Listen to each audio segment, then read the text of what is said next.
إن الحمد لله نحمده ونستعينه ونستغفره ونؤمن به ونتوكل عليه ونعوذ بالله من شرور أنفسنا ومن سيئات أعمالنا من يهده الله فلا مضل له ومن يضلل فلا هادي له أي فلا تجد له وليا مرشدا هو الذي لا ضد له ولا ند له لا مثل له ولا مثيل له لا وزير له ولا كفيل له لا شبه له ولا شبيه له لا ولد له ولا والد له وهو الواحد الفرد الصمد لم يلد ولم يولد ولم يكن له كفوا أحد ونشهد أن سيدنا وسندنا وطبيب قلوبنا وحبيبنا وحبيب ربنا محمدا عبد الله ورسوله أرسله بالحق بشيرا ونذيرا وداعيا إلى الله بإذنه وسراجا منيرا أما بعد فقد قال الله سبحانه وتعالى في كلامه المجيد وفي فرقانه الحميد شكل زبان كل محبة شهيد قرن أعوذ بالله من الشيطان الرجيم بسم الله الرحمن الرحيم إنه من يشرك بالله فقد حرم الله عليه الجنة ومأواه النار وقال عليه الصلاة والسلام إن الله يطلع في ليلة النصف من شعبان فيغفر لجميع خلقه إلا لمشرك أو مشاحن وقال تعالى في آية أخرى إن الله وملائكته يصلون على النبي يا أيها الذين آمنوا صلوا عليه وسلموا تسليما اللهم صل على سيدنا مولانا محمد وعلى آل سيدنا مولانا محمد তুমি আছো হৃদয়ের গভীরে ভুলবো তোমায় বলো কি করে দেখি নাই তোমারে কোনদিন, তবু আছো স্মরণে অমলিন। দেখি নাই তোমারে কোনদিন, তবু আছো স্মরণে অমলিন। প্রেমের ভুবনে তোমারি বিরহ ব্যথা, নিশীথের শেফালিরা ঝরে। আল্লাহুম্মা সাল্লি আলা সাইয়্যিদিনা মাওলানা মুহাম্মদ ওয়া আলা আলি সাইয়্যিদিনা মাওলানা মুহাম্মদ। اللهم صل على محمد وعلى آل محمد كما صليت على إبراهيم وعلى آل إبراهيم إنك حميد مجيد. اللهم بارك على محمد وعلى آل محمد كما باركت على إبراهيم وعلى آل إبراهيم إنك حميد مجيد.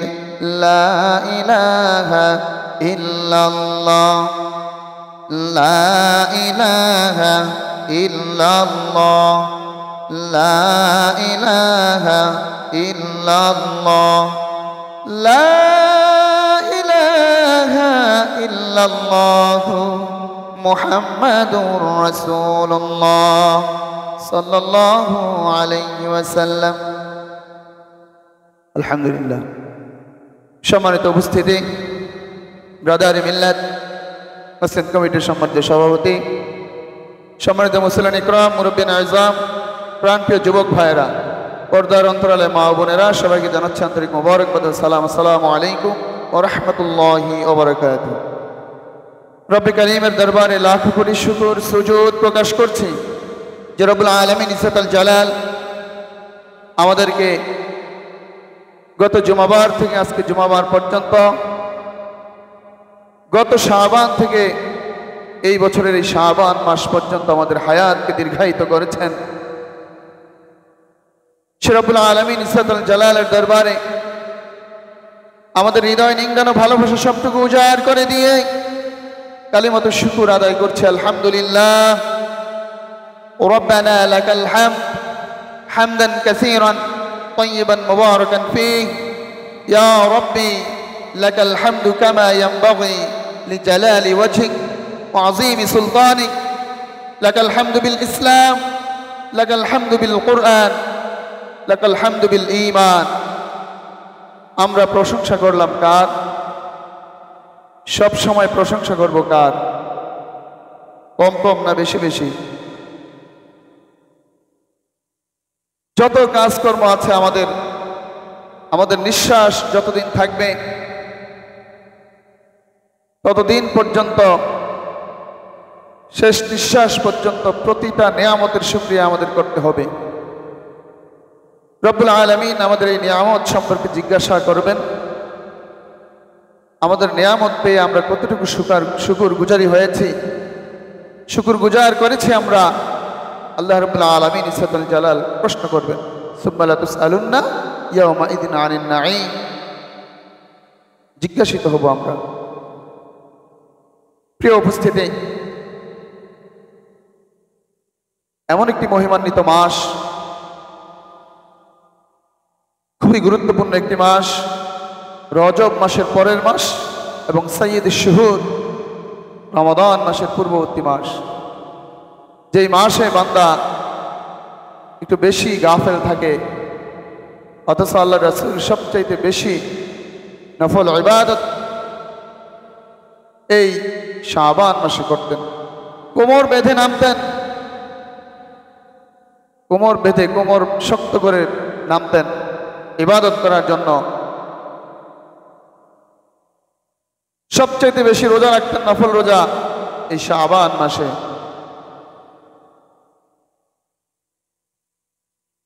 আজকে হচ্ছে 14 তারিখ শাবান মাসের আজ সন্ধ্যা থেকে শুরু হয়ে যাবে লাইলাতুন নিসফি মিন শাবান, মহিমান্বিত একটি রজনী।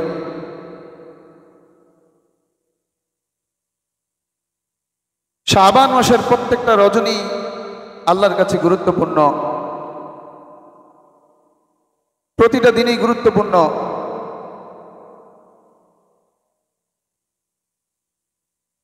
আজকের আমাদের আলোচনার বিষয় ছিল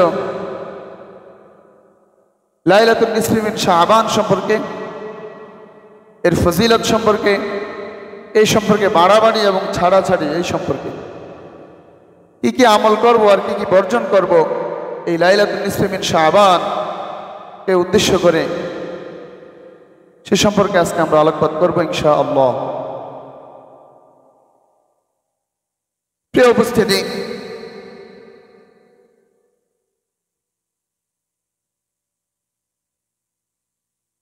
আজকে সূর্যাস্তের পর থেকে যে রজনী শুরু হবে, হাদিসের ভাষায় নাম হচ্ছে লাইলাতুন নিসফি মিন শাবান।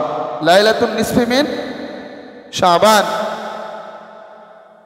যেটাকে আমরা শবে বরাত বলে আখ্যায়িত করি।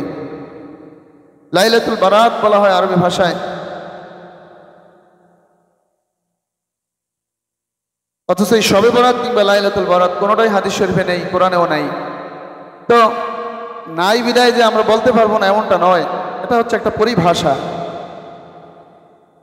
এক সময় এই উপমহাদেশ, ভারতের উপমহাদেশ,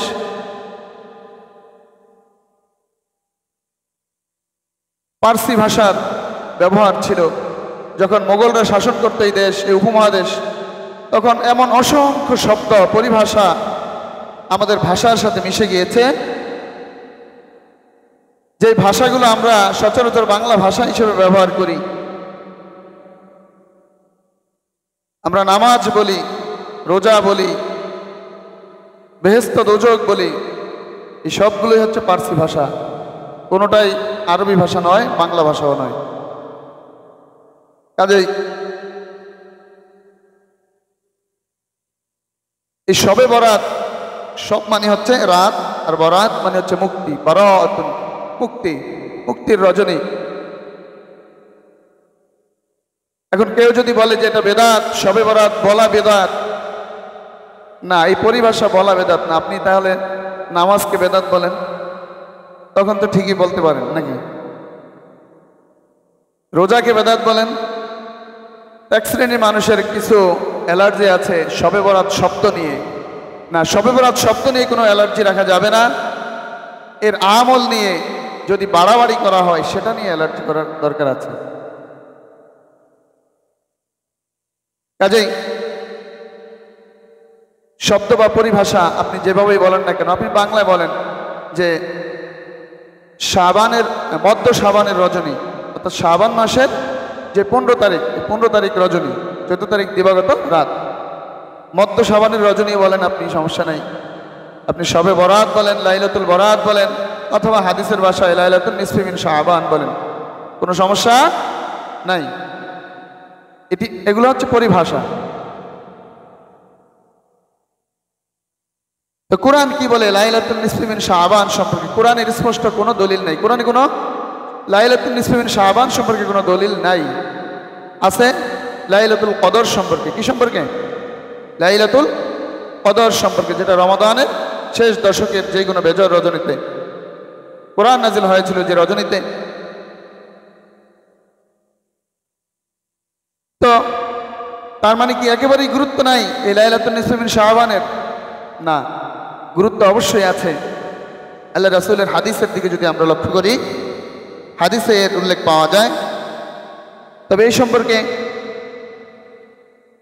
যতগুলো হাদিস রয়েছে, ম্যাক্সিমাম হাদিসগুলোই রয়েছে দঈফ, সনদের দিক থেকে একটু দুর্বল। একটা হাদিস রয়েছে হাসান পর্যায়ের।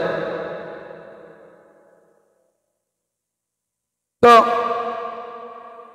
আমাদের মধ্যে এক শ্রেণীর মানুষ রয়েছে যারা এই লাইলাতুন নিসফি মিন শাবান নিয়ে অতি মাত্রায় বাড়াবাড়ি করে। আবার আরেক শ্রেণীর আছে একেবারে ছাড়াছাড়ি, কোনো গুরুত্বই নাই। বাড়াবাড়ি কারা করে? বাড়াবাড়ি যারা করে তারা এই দঈফ হাদিস তো আছে, দয়ফ হাদিস আমল করলে তাকে বেদাতি বলা যাবে না, কিন্তু সাথে সাথে যদি মাউযু হাদিস বানিয়ে নেয়, জাল হাদিস নিজের মন গড়া মতো বানিয়ে এরপর আমল শুরু করে দেয়, তখনই তাকে বেদাতি বলা যাবে।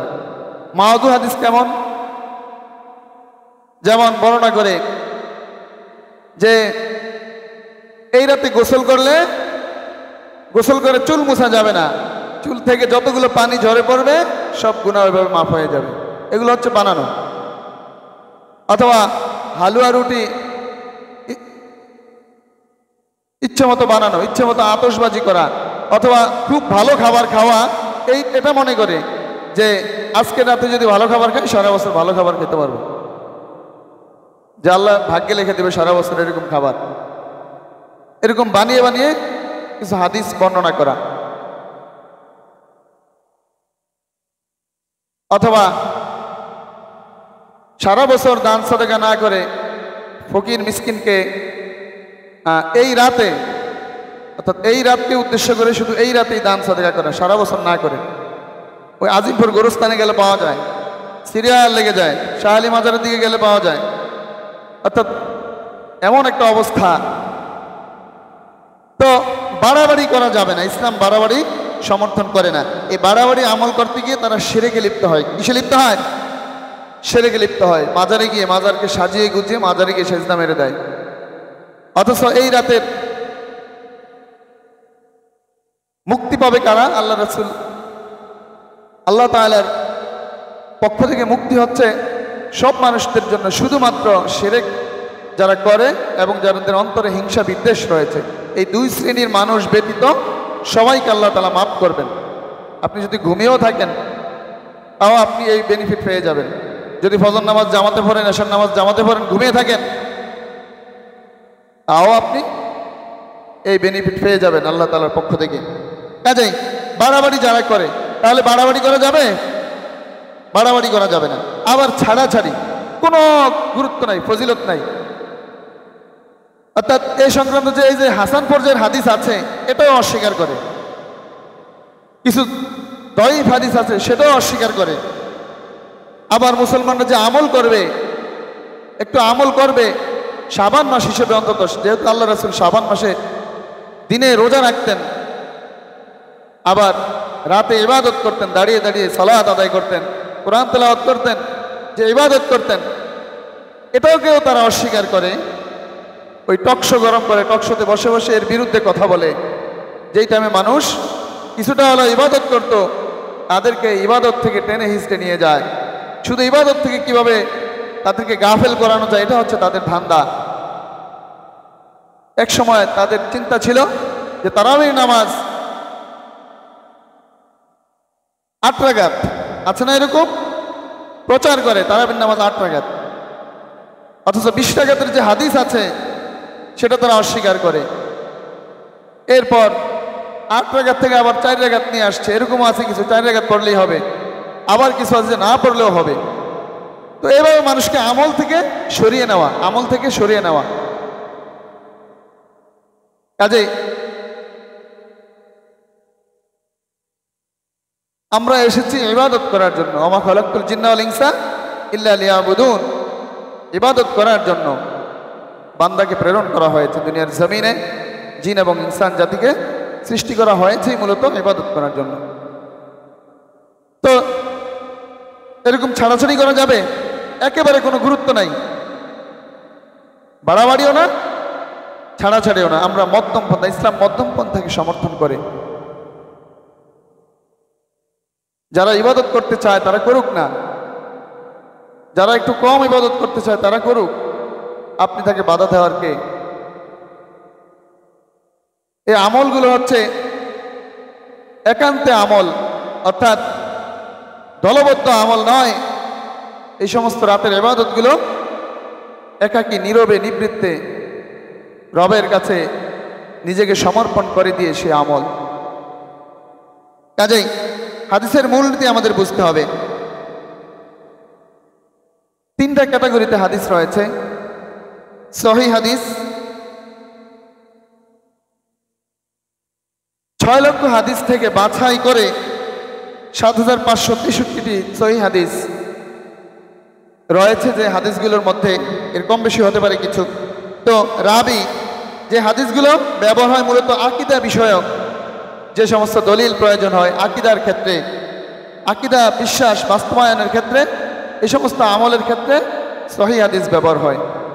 এর রাবি যিনি বর্ণনা করেছেন তিনি উত্তম যোগ্যতা সম্পন্ন এবং স্মৃতিশক্তি তার প্রখর, মেধাশক্তি প্রখর। এ কারণে রাবিরা এই হাদিসের ইমামগণ এই হাদিসের নাম দিয়েছেন সহিহ হাদিস। এই হাদিসের নামটা কি আল্লাহ রাসূল দিয়েছেন? যে সহিহ হাদিস নামটা দিয়েছেন কারা? ইমামরা। কারা? এরপর হাসান পর্যায়ের হাদিস যেগুলো আছে সেগুলো আমল প্রমাণের কাজে ব্যবহার হয়। শরীয়তের যে সমস্ত আমল রয়েছে, যে হাসান পর্যায়ের হাদিস যদি তার দলিলে থাকে তাহলে সেটা আমল করা যাবে। তো আজকের যেই আলোচনা আমাদের লাইলাতুন নিসফি মিন শাবান, এই শাবানের এই রজনী, মধ্য শাবানের যে রজনী, এই রজনীর যে আমল, যে ইবাদত, এটা হচ্ছে, এটার ক্ষেত্রে যে হাদিসটি রয়েছে এটা হচ্ছে হাসান পর্যায়ের হাদিস। এর উপর আমল করা যাবে। কেউ যদি আমল করে তাকে কটাক্ষ করে কোনো কথা বলা যাবে না। এরপর জয়ীফ হাদিস যেগুলো রয়েছে নিম্নতম যোগ্য সম্পন্ন, অর্থাৎ যাদের যোগ্যতায় সামান্য ত্রুটি আছে। আশরায়ে মুবাশশিরিন যেসব সাহাবা রয়েছে আর অন্যান্য সাধারণ সাহাবী যারা রয়েছে, উভয়ের মর্যাদা কি একরকম হবে? যাদের দুনিয়াতেই জান্নাতের সার্টিফিকেট আল্লাহ রাসূল দিয়েছেন যে 10 জন সাহাবীর, তো তাদের মর্যাদা আর একজন সাধারণ সাহাবীর মর্যাদা কি এক হবে? কখনোই এক হবে না। কিন্তু উভয়ই কিন্তু সাহাবী।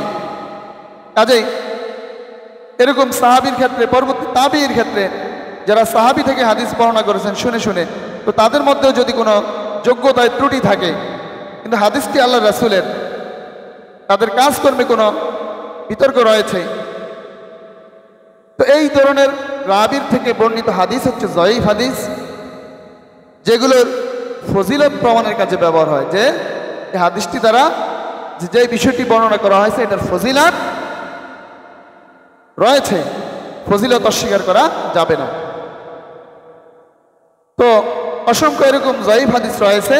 কাজে এই যে ক্যাটাগরিগুলো ভাগ করা হলো হাদিসের মধ্যে, সহিহ হাদিস, এক সময় তো সহিহ হাদিস বলা হতো সিয়াসিত্তাকে, এখন আস্তে আস্তে এক শ্রেণীর আমাদের সমাজের মানুষ সেটাকে কমাতে কমাতে দুইটা নিয়ে এসেছে, বুখারী মুসলিম। এখন আস্তে আস্তে অনেকে মুসলিম বাদ, শুধু বুখারী, এভাবে কমাতে কমাতে, অর্থাৎ যত কমানো যায়, মানুষকে যত গাফেল করানো যায় না, আল্লাহ রাসূলের পক্ষ থেকে যত হাদিস রয়েছে সব হাদিসের উপরে আমল করা দরকার। সহিহ, হাসান, জয়ীফ এগুলো পরবর্তীতে ইমামরা ক্যাটাগরি ভাগ করেছেন। আল্লাহ রাসূলের সময় এর ভাগ হয় নাই, সাহাবীদের সময় এর ভাগ হয় নাই। রাবীরা এটা রাবীদের যোগ্যতার উপর নির্ভর করে ইমামগণ এটা ভাগ করেছে, যার কারণে এত ফেরকা, এত মতামত, এত দলাদলি, এত কিছু। তো যেটা বলতেছিলাম যে আজকের আমাদের লাইলাতুন নিসফি মিন শাবানের যে ইবাদত, এটার ক্ষেত্রে যে হাসান পর্যায়ের হাদিস রয়েছে যেটা আমল প্রমাণের কাজে লাগে। প্রিয় উপস্থিতি, আজকে যে আমরা আমল করব, এই আমলের ইবাদত কবুলের জন্য আমাদের পূর্ব শর্তই হচ্ছে, প্রথম হচ্ছে সহিহ নিয়ত। নিয়তকে আমাদের সহিহ করতে হবে, খালেস নিয়তে, আল্লাহকে সন্তুষ্ট করার জন্য, অন্য কোনো লোক দেখানোর জন্য নয়। এরপর সুন্নাহ অনুযায়ী আমল, আল্লাহ রাসূল যেভাবে করেছেন সেভাবে আমরা করব। সুন্নাহ অনুযায়ী আমরা আমল করব। আল্লাহ রাসূল রাতভর দাঁড়িয়ে নামাজ পড়েছেন। উমু লাইলাহা অসুমু নাহারাহা, অর্থাৎ রাতে দাঁড়িয়ে দাঁড়িয়ে সালাত আদায় করছেন, কিয়াম করেছেন, কিয়ামুল লাইল করেছেন, অন্যান্য নফল ইবাদত করেছেন, দিনের বেলায় রোজা রেখেছেন। এখন আল্লাহ রাসূল কি রোজা শুধু এই দিনে রেখেছেন? শাবান মাসে সবচাইতে বেশি নফল রোজা আল্লাহ রাসূল রেখেছেন। এখন সেই হিসেবে আর আল্লাহ রাসূলের আরেকটি সুন্নাহ ছিল চন্দ্র মাসের 13, 14, 15 এই 3টা রোজা রাখতেন তিনি, আইয়ামে বীজের রোজা। তো সেই হিসেবে 13, 14, 15 সেই হিসাবে 15 তারিখও রোজা তিনি রাখতেন আইয়ামে বীজ হিসাবে, শবে বরাত হিসাবে নয়। কি হিসাবে? আইয়ামে বীজের রোজা হিসেবে। আপনি যদি আইয়ামে বীজের 3টা রোজা রাখতেন 13, 14, 15 তাহলে আপনার 2টা হাদিসের উপরে আপনার আমল হয়ে যেত। শাবান মাসে আল্লাহ রাসূল সবচেয়ে বেশি নফল রোজা রেখেছেন, আবার আইয়ামে বীজের রোজা তো প্রতি চন্দ্র মাসেই রাখতেন 13, 14, 15। তো সেই হিসেবে তিনি রোজা রেখেছেন। আলাদা স্পেসিফিক যে শুধু শবে বরাত উপলক্ষে কোনো রোজা, এটা সাহাবীদের কোনো আমল নেই, তাবিদের কোনো আমল নেই, পরবর্তী প্রজন্মে এসে এটা করেছে। তো যাই হোক, আমরা যদি আগামী দিন রোজা রাখি, আমাদের নিয়ত থাকবে আমরা শাবান মাসে রোজা রাখতেছি, শাবান মাসে নফল রোজা রাখতেছি। কি রাখতেছি? শাবান মাসে আল্লাহ রাসূল অনেক রোজা রেখেছেন, আমরা এরকম রমাদানের প্রস্তুতি হিসাবে শাবান মাসের নফল রোজা রাখতেছি। ঠিক আছে? শবে বরাত উপলক্ষে না, শাবান মাসের নফল রোজা হিসেবে। আর যদি আপনি আরো 2-3 দিন আগে থেকে রোজা রাখতেন যে আইয়ামে বীজের রোজা 13, 14, 15, তাহলে তো আপনি আইয়ামে বীজ উপলক্ষে আপনি নিয়ত করেছেন, আইয়ামে বীজের নফল রোজা আপনি রেখেছেন। তো এই আমল কবুল হওয়ার জন্য শর্ত হচ্ছে সহি নিয়ত, সুন্নাহ অনুযায়ী আমল করা। 3 নম্বর হচ্ছে খাঁটি তওবা করা। অনেক পাপ করেছেন, সারাটা বছর নাফরমানি করেছেন, এখন যে আপনি ইবাদত করবেন, এই ইবাদত কবুল হওয়ার জন্য অন্যতম শর্ত হচ্ছে আপনার খাঁটি তওবা করতে হবে। কি করতে হবে? খাঁটি তওবা করতে হবে। আর খাঁটি তওবার ক্ষেত্রে বান্দার যে হক রয়েছে, যদি আপনি কোনো বান্দার হক মেরে থাকেন, তাহলে এই যে আজকে রাত্রে আপনি ইবাদত করবেন, এই রাত আসার পূর্বেই ওই বান্দার হকটা আপনি মিটিয়ে দেন আগে। বান্দার হক আপনি না মিটানো পর্যন্ত আল্লাহ আপনার ইবাদত কবুল করবে না। কারো হক মেরে খেয়েছেন, অন্যায়ভাবে কারো সম্পদ হরণ করে নিয়েছেন, কারো জমির আইল ঠেলেছেন অন্যায়ভাবে, তো তার হকটা আপনি সুন্দর মতো দিয়ে দেন আগে আগে। এরপর বান্দার হক যখন আপনি কমপ্লিট করে দিলেন আপনার, এরপর হচ্ছে আপনি তওবা করবেন এমনভাবে আপনার যত পাপ রয়েছে এই পাপের জন্য আপনি অনুতপ্ত হয়ে, কি হয়ে? অনুতপ্ত হয়ে রবের কাছে আপনি ক্ষমা প্রার্থনা করবেন, লজ্জিত হয়ে, অনুতপ্ত হয়ে।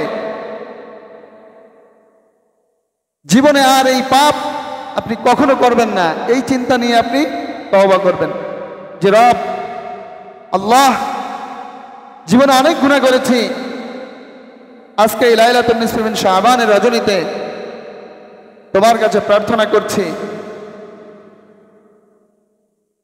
লজ্জা অনুভব করে বড় অনুতপ্ত হয়ে তোমার কাছে প্রার্থনা করছি, আর কখনো এই গুনাহ আমি করব না, আমার দ্বারা এই গুনাহ হবে না, এমন প্রমিস আপনাকে করতে হবে রবের সাথে। যে পাপগুলো আপনি করেছেন এটাকে ঘৃণা ভরে ছেড়ে দিতে হবে। শুধু ছেড়ে দিলে হবে না, ঘৃণা ভরে প্রত্যাখ্যান করতে হবে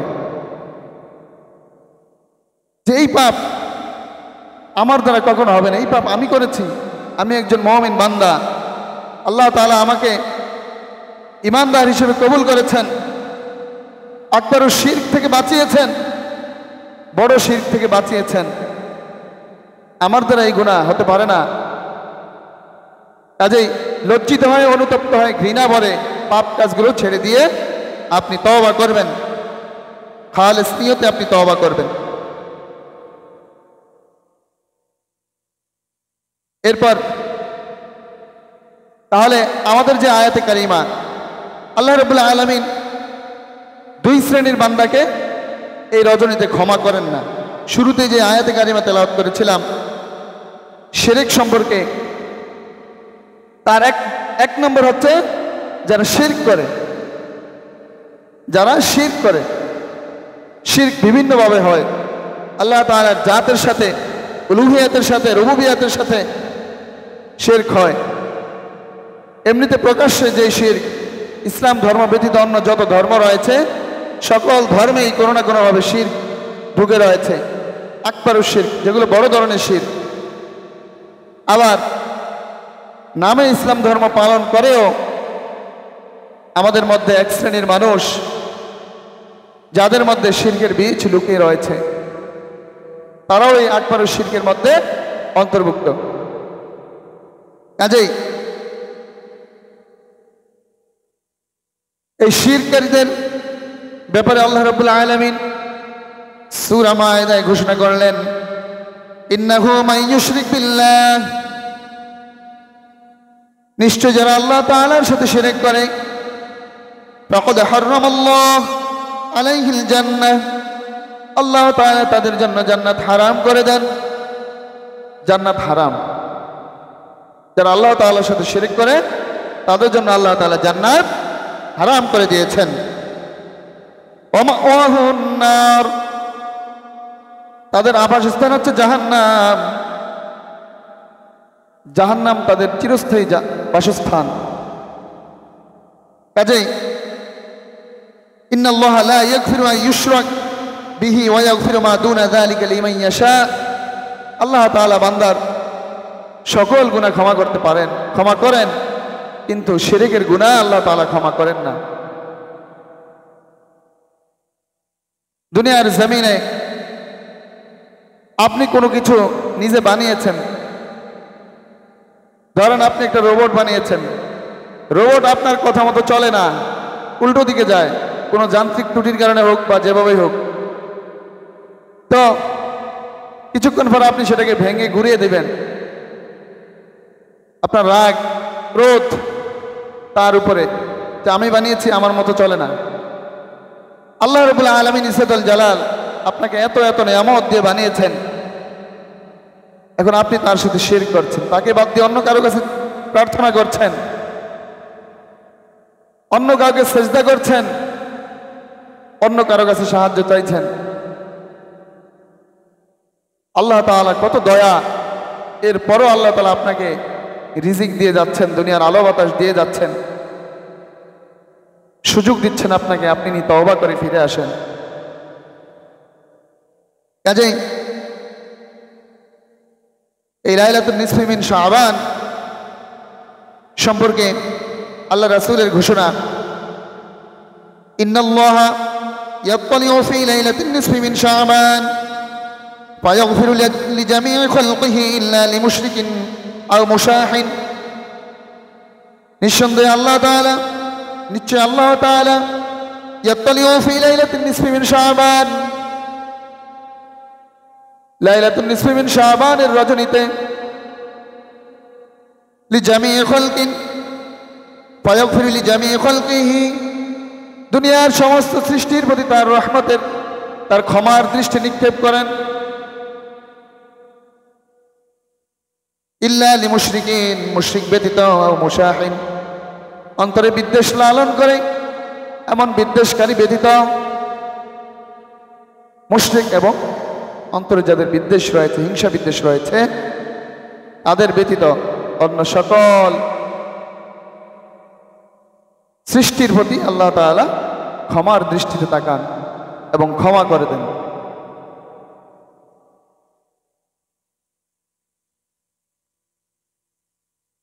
আরেকটি হাদিস রয়েছে, সনদের দিক থেকে যদিও দুর্বল, ইবনে মাজার হাদিস, বাইহাকিতে এসেছে।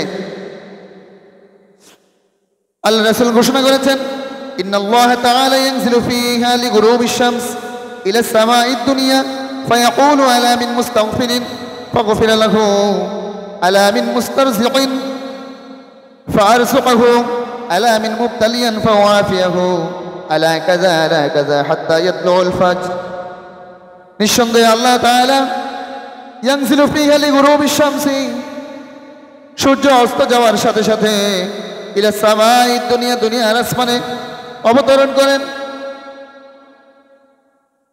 ফায়াকুলু, আর ডেকে বলেন, আলা মিন মুস্তাগফিরিন, কে আছো ক্ষমা প্রার্থনাকারী, আলা মিন মুবতালিয়ান ফাওয়াফিয়াহু আলা কাযা হাত্তা ইয়াতলুল ফাজর, নিঃসন্দেহে আল্লাহ তাআলা ইয়ানজিলু ফীহা লিগুরুবিশ শামসি, সূর্য অস্ত যাওয়ার সাথে সাথে ইলা সামাঈদ দুনিয়া, দুনিয়ার আসমানে অবতরণ করেন। ফায়াকুলু, আর ডেকে বলেন, আলা মিন মুস্তাগফিরিন, কে আছো ক্ষমা প্রার্থনাকারী, কে আছো ক্ষমা প্রার্থনাকারী, ফাগফির লাহু, আমার কাছে ক্ষমা চাও, আমি তাকে ক্ষমা করে দেব।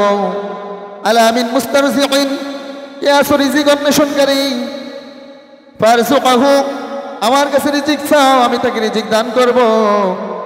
আলা মিন মুবতালিয়ান ফাউআফিয়াহু, কে আছো বিপদগ্রস্ত, বলো মুসিবতগ্রস্ত, আমার কাছে প্রার্থনা করো, আমি তার বিপদ দূর করে দেব। আলা কাজা আলা কাজা, এমনিভাবে তিনি বলতে থাকবেন হাত্তা ইয়াতলুআল ফাজর, ফজর উদিত হওয়া পর্যন্ত। ফজর উদিত হওয়া পর্যন্ত আল্লাহ তাআলা বান্দাকে প্রথম আসমান থেকে এভাবে ডাকতে থাকেন, কে আছো, জীবনে অনেক পাপ করেছ, ক্ষমা প্রার্থনাকারী, আমার কাছে ক্ষমা চাও, আমি ক্ষমা করে দেব। কে আছো রিজিকের অভাব, রিজিক অন্বেষণকারী, আমার কাছে রিজিক প্রার্থনা করো, আমি রিজিক দান করব। কে আছো বিপদগ্রস্ত, আমার কাছে চাও, আমি তার বিপদ দূর করে দেব। এমনিভাবে বলতে থাকেন কখন পর্যন্ত? ফজর উদিত হওয়া পর্যন্ত, ফজরের পূর্ব পর্যন্ত। কাজেই এটা শুধু এই লাইলাতুল নিসফিন শাবান না, প্রতি রজনীর জন্যই প্রযোজ্য। কাজেই আমাদের উচিত হবে এই দিনে অর্থাৎ রাতে আল্লাহ তাআলার কাছে এইভাবে চাওয়া, আর দিনের বেলা রোজা রাখা। আল্লাহ রাসূল শাবান মাসে রোজা যেমনিভাবে রেখেছেন, অথবা আইয়ামে বীজের রোজা যেভাবে রেখেছেন, আমরা সেভাবে রোজা রাখবো ইনশাআল্লাহ। আল্লাহ রাসূল সাল্লাল্লাহু আলাইহি সাল্লামকে এই মাসে শাবান মাসে এত রোজা রাখতে দেখে হযরত উসামা বিন যায়েদ প্রশ্ন করলেন, ইয়া রাসূলুল্লাহ, ইয়া হাবিবাল্লাহ, আপনাকে এত রোজা, এত নফল রোজা এত বেশি অন্য কোনো মাসে রাখতে দেখি নাই, কেন আপনি এত বেশি রোজা রাখেন? দুইটা কারণ আল্লাহ রাসূল বললেন, যালিকা শাহরু ইয়াগফুলুন নাস আনহু বাইনা রজব ওয়া রমাদান। এক নম্বর কারণ হলো এটা এমন একটি মাস, রজবের পরবর্তী মাস, সাইয়্যিদুশ শুহুর রমাদান মাসের পূর্ববর্তী মাস। এই মাস সম্পর্কে বান্দা গাফেল থাকে, বান্দা তার দুনিয়ার কর্মকাণ্ড নিয়ে ব্যস্ত থাকে, ব্যবসায়ীরা তার ব্যবসা নিয়ে ব্যস্ত থাকে, সকল মানুষ তার নিজ নিজ দুনিয়াবি কাজে ব্যস্ত থাকে। অথচ এর পরবর্তী মাসই হচ্ছে রমাদান মাস। আল্লাহ রাসূল রোজা রাখতেন রমাদান মাসের প্র্যাকটিস হিসেবে। দেখেন, গুরুত্বপূর্ণ কোনো বিষয় যদি সামনে থাকে, সেটাকে লক্ষ্য করে মানুষ কত প্রস্তুতি নেয়। আপনি যুবক ভাইদেরকে বলছি, ধরেন কেউ আপনি কোপা আমেরিকায় খেলার সুযোগ পেয়েছেন, আরো 1 বছর পরে অথবা 6 মাস পরে আপনার খেলার ডেট, 6 মাস পরে আপনি কি করবেন? প্র্যাকটিস করবেন, খেলাটা যাতে ভালো হয়। এমনিভাবে যারা ব্যবসায়ী, এই যে কাপড়ের ব্যবসায়ীরা, রমাদান মাসে তাদের ব্যবসার সিজন, তাহলে তারা কি এই রমাদান মাসে কাপড় স্টক করে, কাপড় উৎপাদন করে, নাকি আরো আগে থেকেই তৈরি, তাদের প্রতিযোগিতা শুরু হয়ে যায়, আরো আগে থেকেই প্র্যাকটিস শুরু হয়ে যায়? কাজেই যে আমল, যেই কাজের প্রতিযোগিতা, সেটা সেই কাজের প্রতিযোগিতা দিয়ে করতে হবে। রমাদান হচ্ছে আমলের মাস, আপনি ইবাদত করবেন। কাজেই রমাদানে যাতে আপনার ইবাদত ভালো হয়, সুন্দরভাবে কাটে, এই কারণে রমাদানের আমল আপনি আমল দিয়ে প্র্যাকটিস করবেন। সেটার করার উপযুক্ত সময় হচ্ছে এই শাবান মাস। কোন মাস? এই শাবান মাস, যার প্রতিটি দিন আল্লাহ রাসূল গুরুত্ব দিয়েছেন। এই কারণে তিনি রোজা রাখতেন। আরেকটি কারণ তিনি বললেন যে শাবান মাসে ওয়া শাহরু তুরফাউ ফীহিল আমাল ইলা রাব্বিল আলামিন, এই শাবান মাসে বান্দার বাৎসরিক আমলের রিপোর্ট পেশ করা হয়। সারা বছর 11 মাস আপনি যে ইবাদত করলেন, সেই ইবাদতের প্রতিবেদন, রিপোর্ট রবের কাছে উপস্থাপন করা হয়। কাজেই আল্লাহ রাসূল বললেন, ফাআহিব্বু আইয়ুরফা আমালি ওয়া আনা সাইমুন, আমি পছন্দ করি যে আমার আমলটা এমন অবস্থায় আল্লাহ তাআলার কাছে উপস্থাপন করা হোক যে অবস্থা আমি রোজা রাখা অবস্থায়। ফেরেশতাগণ গিয়ে বলবে যে আপনার বান্দাকে আমি রোজা রাখা অবস্থায় রেখে এসেছি। সুবহানাল্লাহ বিহামদিহি সুবহানাল্লাহিল আযীম। এই শাবান মাসের গুরুত্ব এই কারণে, বাৎসরিক আমল রবের কাছে পেশ করা হয়। কাজেই এই রাতের ইবাদত নিয়ে আমাদের আমল নিয়ে কিছু বর্ণনা করতে হবে। যেহেতু প্রথম শর্ত হচ্ছে আমরা শিরক থেকে বেঁচে থাকবো, আর হচ্ছে মুশাহিন হিংসা বিদ্বেষ করা থেকে বেঁচে থাকবো। এই দুই শ্রেণীর মানুষ যারা আছেন তারা সন্ধ্যার পূর্বেই আপনারা তওবা করে ফেলেন খালেস নিয়তে যে এই কাজ শিরকের কাজ আপনারা কখনো করবেন না। আপনি যতই জিলাপি, আপনি যতই হালুয়া রুটি খান না কেন, যতই লাফালাফি করুন, জিকির আজকার করেন না কেন, কপালে দাগ ফেলেন না কেন, আপনি যদি শিরককারী হন, আপনি যদি মুশাহিন অর্থাৎ হিংসা বিদ্বেষকারী হন, আপনার ইবাদত তো কবুল হবেই না, আপনার কোনো আমলই কাজে লাগবে না। কাজেই তওবা করে ফেলবেন সন্ধ্যার পূর্বেই, একনিষ্ঠভাবে রবের কাছে আপনি ঘৃণা করে আপনার পাপ কাজগুলো ছেড়ে দিবেন, আর জীবনে এই কাজ কখনো করবেন না এই বলে আপনি সিদ্ধান্ত নেবেন। এরপর আপনি ইবাদতে মগ্ন হবেন। তাহলে আমাদের আমলের বিষয়গুলো, যে আমলগুলো আমরা করব, প্রথমত শিরক করা থেকে আমরা বেঁচে থাকব। যেহেতু ইন্না শিরকা লাযুলমুন আযীম, সবচাইতে বড় জুলুম হচ্ছে শিরক করা। আল্লাহ তাআলা শিরকের গুনাহ ক্ষমা করেন না।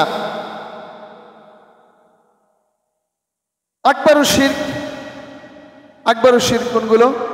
যে শিরকগুলো সরাসরি আল্লাহ তাআলার নাফরমানিত্ব প্রকাশ করে, আল্লাহকে অস্বীকার প্রকাশ করে, আল্লাহকে ব্যতীত অন্য কারো কদমে সেজদা দেয়, অন্য কারো কাছে চায়, প্রার্থনা করে অন্য কারো কাছে, মাথা নিচু করে অন্য কারো কাছে, এগুলো আকবার শিরকের মধ্যে পড়ে।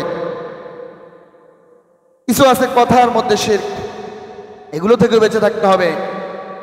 ধর্ম যার যার, উৎসব কি হবে তার তার, উৎসব কি সবার? শিরক যদি বলেন এটা সার্বজনীন, সবার জন্য প্রযোজ্য, হিন্দুরা মূর্তি পূজা করে আপনিও করবেন, এটাও আপনি শিরক করলেন। সকল ক্ষমতার উৎস জনগণ, আছে না এরকম? সকল ক্ষমতার মালিক কে? আল্লাহ। এখন সকল ক্ষমতার মালিক বলে জনগণ, জনগণকে সৃষ্টি করলো কে? তা আপনি যে এই যে শিরক করলেন আপনার কথার মাধ্যমে, সকল ক্ষমতার মালিক জনগণ, তো এরকম শিরক থেকে বেঁচে থাকতে হবে। কথার মাধ্যমে যাতে শিরক না হয়, মাজারে গিয়ে সেজদা দেওয়া, এটা থেকে বিরত থাকতে হবে। সেজদা দিতে হবে কার কদমে? আল্লাহর কদমে। আল্লাহ বললেন অসজুদ ওয়াকতারিব, আমাকে সেজদা করো আর আমার নিকটবর্তী হয়ে যাও। রবের নিকটবর্তী হতে হলে রবকে সেজদা করতে হবে, অন্য কাউকে নয়। এরপর রবের কাছে না গিয়ে অন্য কারো কাছে চাওয়া, অন্য কারো কাছে প্রার্থনা করা। আল্লাহ বলতেছেন যে কে আছো রিজিক প্রার্থনাকারী, আমার কাছে চাও আমি রিজিক দেব। এখন আপনি গিয়ে চাইলেন ওই মাঝারে, ওই বাবার কদমে, যে বাবা আমাকে এটা দাও, বাবা আমাকে ওটা দাও, তাহলে কি হলো? এটা হাদিসের বিরোধিতা হয়ে গেল না? মানত করা, আল্লাহ তাআলার নাম ব্যতীত অন্য কারো কাছে, অন্য কারো নামে মানত করা সম্পূর্ণ হারাম। আল্লাহর নাম ব্যতীত অন্য কোনো নামে মানত করা, এটাও শিরক। অমুক বাবার নাম, তমুক বাবার নাম, হ্যাঁ, কত বাবা, বাবার শেষ নাই। ওই বাবার কবরে কি হচ্ছে বাবাই জানে। এই হচ্ছে অবস্থা। এখন এই কথাগুলো হয়তো অনেকের কাছে ভালো লাগবে না, কিন্তু এটাই বাস্তবতা। বাস্তবতাকে আপনাকে মেনে নিতে হবে, আল্লাহ রাসূলের হাদিস আপনাকে মেনে নিতেই হবে। এরপর ভাগ্য নির্ধারণের জন্য হাত দেখানো, গণক আছে না, গণক দেখায়, ভাগ্য বলে দেয়, আছে না এরকম? এটাও করা যাবে না। ইমানটা মানুষের এই শিরকের কারণে ধ্বংস হয়ে যায়। আপনি ইমান এনেছেন, এরপর আপনি যত আমল করবেন আপনার আমলগুলো শুধু যোগ হতে থাকবে, যোগ হতে থাকবে। এক লেখার পরে যত শূন্য হবে, যত সংখ্যা হবে, সবগুলো কি একের পাওয়ার, অর্থাৎ এটা গণনায় আসবে। কিন্তু আপনার যদি ওই এক ইমানটাই যদি আপনার না থাকে, আপনার শুরুতেই যদি শূন্য থাকে, কি থাকে, শুরুতেই যদি আপনার শূন্য থাকে, আপনি যত সংখ্যায় পরে বসান না কেন, যতই আপনি আমল করেন না কেন, আমল করতে করতে করতে করতে সংখ্যা বসাতে বসাতে আপনি দুনিয়ার এক প্রান্ত থেকে অপর প্রান্ত নিয়ে গেলেন, কিন্তু আপনার প্রথমেই রয়েছে কি, শূন্য। কি রয়েছে? শূন্য রয়েছে। আপনি ইমান থেকে খারিজ হয়ে গেছেন শিরক করার মাধ্যমে। আপনার ওই আমলের কোনো দাম আছে? কোনো দাম নাই। কাজে আগে ওই যে এক বা যে কোনো পূর্ণ সংখ্যা আগে আপনাকে বসাতে হবে, এরপর আপনি শূন্য বসান নাকি অন্য সংখ্যা বসান, কোন আমল করেন সেটা হইল পরে, আগে ইমান আপনি ঠিক রাখেন। এ কারণে আল্লাহ রাসূল ঘোষণা দিয়েছেন যে মুশরিক এবং মুশাহিন ব্যতীত অন্য সকল বান্দাকে আল্লাহ তাআলা এই রজনীতে ক্ষমার দৃষ্টি নিক্ষেপ করেন এবং ক্ষমা করে দেন। কাজেই আমাদের উচিত হবে শিরক থেকে মুক্ত থাকা এবং মুশাহিন অপরের প্রতি বিদ্বেষ পোষণ করা থেকে বিরত থাকা। খুব জ্বলা জলে, অন্যের ভালো দেখতেই পারে না, একজন ভালো একটা চাকরি পেয়েছে বা ভালো ব্যবসায় উন্নতি লাভ করছে, কিভাবে তাকে টেনে হিঁচড়ে নিচে নামানো যায়, ষড়যন্ত্রের জাল এক একভাবে বিস্তার করতে থাকে। এরকম মানুষ আছে না নাই সমাজে? তো তাদের উদ্দেশ্য করে আল্লাহ তাআলার আজকের এই আল্লাহ রাসূলের এই হাদিস যে মুশাহিন, এই মুশাহিনকে আল্লাহ তাআলা এই রাতে ক্ষমা করেন না। তওবা করে ফিরে আসতে হবে, একনিষ্ঠভাবে তওবা করে ফিরে আসতে হবে। এজন্য এই হিংসা বিদ্বেষ থেকে দূরে থাকতে হলে কি করতে হবে? বেশি বেশি সালামের প্রচলন, আফসুস সালাম। যার কাছে, যার সাথে আপনার দ্বন্দ্ব, আপনার ভালো লাগে না, আপনি তাকে গিয়ে সালাম দেন, রহমত এমনিভাবে নাজিল হবে, অন্তরে প্রশান্তি আসবে। সালামের প্রচলন বাড়িয়ে দেন। তাকে ছোটোখাটো একটু হাদিয়া দেন, উপরে হুকুম দেন। আপনার প্রতিবেশীর সাথে আপনার ঝগড়া, ভালো আপনি ভালো কিছু রান্না করেছেন, একটু বাড়িতে করে একটু দিয়ে আসেন না, আপনার ঝগড়া দূর হয়ে যাবে, রহমত বেড়ে যাবে। এরকম বিদ্বেষ পোষণকারীকে আল্লাহ তাআলা ক্ষমা করেন না। আপনি জানেন বিদ্বেষকারীকে আল্লাহ তাআলা ক্ষমা পোষণ করেন না, তাহলে কেন ভাইয়ে ভাইয়ে, প্রতিবেশী প্রতিবেশী, বন্ধু বন্ধু, কেন এত ঝগড়া, কেন এত বিদ্বেষ পোষণ করতে হবে? ফিরে আসতে হবে এই পথ থেকে। কাজেই এই বিদ্বেষ পোষণ করা থেকে আমাদের বিরত থাকতে হবে। আল্লাহ রাসূল বলেছেন যে তোমরা হিংসা থেকে বিরত থাকো, কেননা হিংসা মানুষের আমলগুলোকে পুড়িয়ে ছাই করে দেয়, ধ্বংস করে দেয়। নেক আমলগুলোকে পুড়িয়ে ছাই করে দেয়, যেমনিভাবে আগুন শুকনো কাঠকে জ্বালিয়ে পুড়িয়ে ছাই করে দেয়। কত বড় কথা!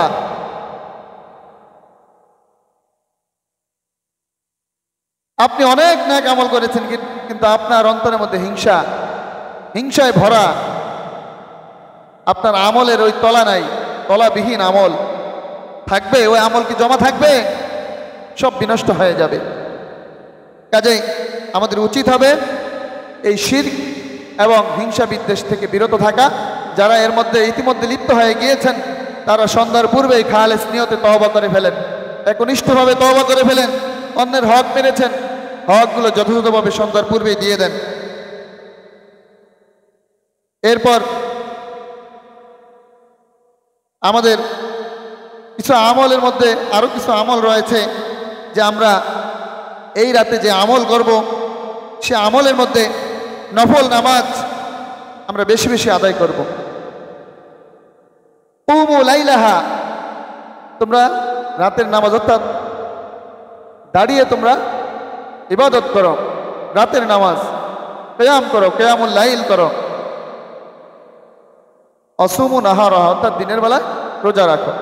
তো রাতে নামাজ পড়বো আমরা। এখন নামাজ কি কোনো নির্ধারিত 4 রাকাত, 8 রাকাত, 12 রাকাত, তেমন কোনো নির্ধারিত কোনো নামাজ নাই। আপনি যত খুশি আপনি সালাত আদায় করতে পারেন, নফল নামাজ। শাবান মাসের অন্যান্য দিন আপনি যেমনিভাবে আপনি ইবাদত করেন, আজকেও আপনি ইবাদত করতে পারেন। শাবান মাসের দিন হিসেবে আপনি ইবাদত করবেন।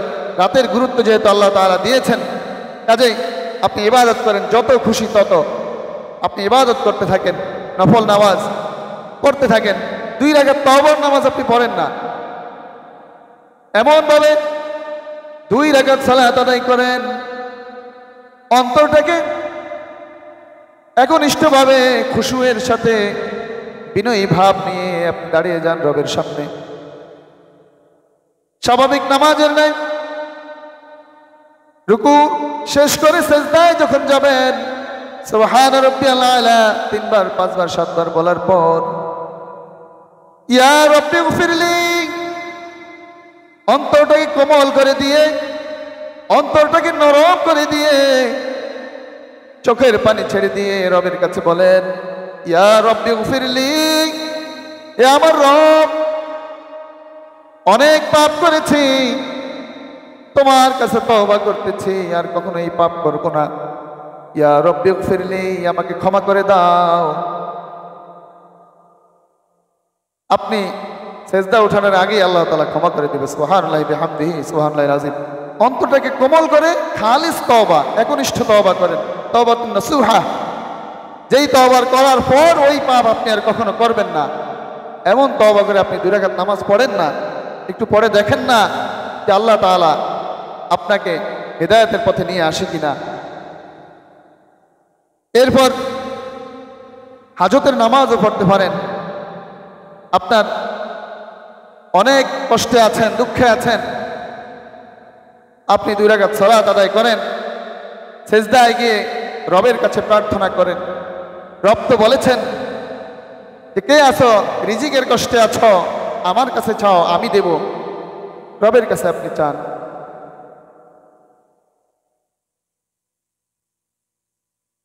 এমন অন্যান্য যত রাতের নফল নামাজ রয়েছে, তাহাজ্জুদ আছে, আপনি পড়তে পারেন।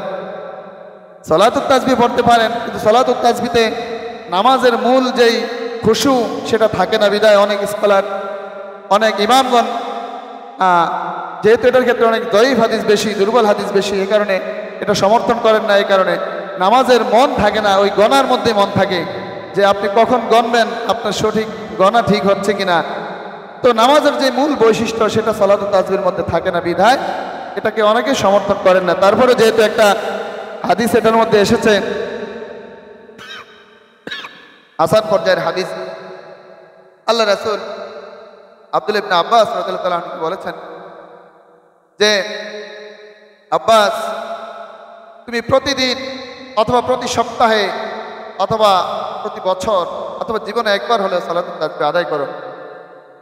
তো সেটা আদায় করতে পারেন। প্রতি রাকাতে 75 করে, মোট 300 বার। 4 রাকাত নামাজে মোট 300 বার আপনি সুবহানাল্লাহ, আলহামদুলিল্লাহ, লা ইলাহা ইল্লাল্লাহু আল্লাহু আকবার, ওয়ালিল্লাহিল হামদ, এই তাসবিহ আপনি করতে পারেন। তো এটা ছাড়াও আপনি রাতের যত আমল, যত নামাজ রয়েছে, আপনি সেই নামাজগুলো পড়তে পারেন, কোরআন তেলাওয়াত করতে পারেন, জিকির আজকারে আপনি মগ্ন থাকতে পারেন, আপনার পাপ থেকে আপনি মুক্তি চাইতে পারেন। আমাদের বর্জনীয় যে আমলগুলো রয়েছে, সম্মিলিত কোনো আমল আমরা যতক্ষণ এখানে থাকবো, সামান্য পরিমাণে আমরা থাকবো, এরপর আমরা চলে যাব। যার যার ইবাদত আপনি একান্তে নীরবে নিবৃত্তে আপনি রবের কাছে কান্নাকাটি করে আপনি ইবাদত করবেন। বেদাতি কাজ থেকে আমরা বিরত থাকবো। হালুয়া রুটি, আতশবাজি, মাজারে সেজদা, এইসব কিছু থেকে আমরা বিরত থাকবো। শিরক, কবর পূজা, কবরে ফুল দেওয়া, এইসব কিছু থেকে আমরা বিরত থাকব। হিংসা বিদ্বেষ থেকে বিরত থাকব। অন্যায়ভাবে হত্যা, ব্যভিচার, আত্মীয়ের সম্পর্ক নষ্ট করা থেকে বিরত থাকব। গীবত করা থেকে বিরত থাকব। মদ্যপান করা থেকে বিরত থাকব। এমন এই সমস্ত পাপ কাজ থেকে আমাদের বিরত থাকতে হবে। এটা লাইলাতুল নিসফি মিন শাবানের শিক্ষা। কাজেই কবর জিয়ারত অনেকে করতে পারেন, তবে একাকী, দলবদ্ধভাবে না। আল্লাহ রাসূলকে হযরত আয়েশা সিদ্দিকা রাদিয়াল্লাহু তাআলা আনহা হঠাৎ ঘুম থেকে দেখলেন পাশে নাই আল্লাহ রাসূল। খুঁজতে খুঁজতে গিয়ে দেখলেন যে তিনি বাকিয়াতুল গরকিয়াতে আছেন, অর্থাৎ যেটাকে আমরা নাম দিয়েছি জান্নাতুল বাকি কবরস্থান, নাম হচ্ছে বাকিয়াতুল গরকিয়া। তো সেখানে আছেন, তিনি মাথা উঁচু করে আকাশের দিকে তাকিয়ে আছেন জিয়ারতের উদ্দেশ্যে। এরপর বললেন যে আয়েশা, তুমি কি মনে করেছ যে আমি তোমার হক মেরে অন্য কোথাও গিয়েছি? আয়েশা রাদিয়াল্লাহু তাআলা আনহা একটু সন্দেহ পোষণ করেছিলেন যে হ্যাঁ ইয়া রাসূলুল্লাহ, আমি মনে করেছিলাম যে আপনি অন্য কোনো বিবির ঘরে গিয়েছেন। আল্লাহ রাসূল বললেন, না, আজকের রাতটা হচ্ছে লাইলাতুল নিসফি মিন শাবান। এই রাতের আল্লাহ তাআলা এত এত অগণিত বান্দাকে ক্ষমা করে দেন যে বনু কলব গোত্রের যত মেষ রয়েছে, সেই মেষের যত পশম রয়েছে তার চাইতেও বেশি। সুবহানাল্লাহি বিহামদিহি সুবহানাল্লাহিল আযীম। অর্থাৎ বেশি পরিমাণ বোঝাতে সে বনু কলব গোত্রের উদাহরণ দিয়েছেন। অর্থাৎ মদিনায় সবচাইতে বেশি মেষ ছিল বনু কলব গোত্রের। তো তাদের উদাহরণটা এখানে টেনেছেন এই কারণে, বেশি বোঝাতে যে আল্লাহ তাআলা এত পরিমাণ বান্দাকে এই রজনীতে ক্ষমা করে দেন। কাজেই রবের কাছে চাইতে হবে। তাহলে আমাদের মূল কাজ হচ্ছে আমরা শিরক থেকে বিরত থাকব এবং হিংসা বিদ্বেষ থেকে দূরে থাকব। এই দুই শ্রেণী যারা রয়েছেন তারা এশার নামাজ এবং ফজরের নামাজ জামাতের সহিত আদায় করবেন। আপনি যদি রাতে ইবাদত নাও করেন, আপনি আল্লাহ তাআলার সেই ঘোষণা অনুযায়ী আপনি ক্ষমা পেয়ে যাবেন।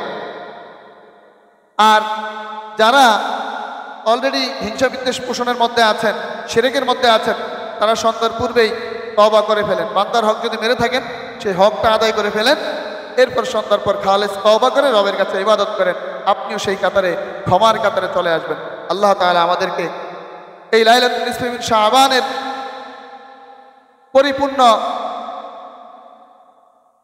পরিপূর্ণ মর্যাদা আল্লাহ তাআলা আমাদেরকে দান করুক এবং আমাদেরকে যে ক্ষমার ঘোষণা দিয়েছেন সেই ক্ষমাশীল বান্দাদের কাতারে আমাদেরকে অন্তর্ভুক্ত করেন। সকলে বলে আল্লাহুম্মা আমিন। ওয়া আখিরু দাওয়ানা আলহামদুলিল্লাহি রাব্বিল আলামিন। যারা সুন্নাহ পড়ি নাই তারা আগে সুন্নাহ পড়িনি ইনশাআল্লাহ।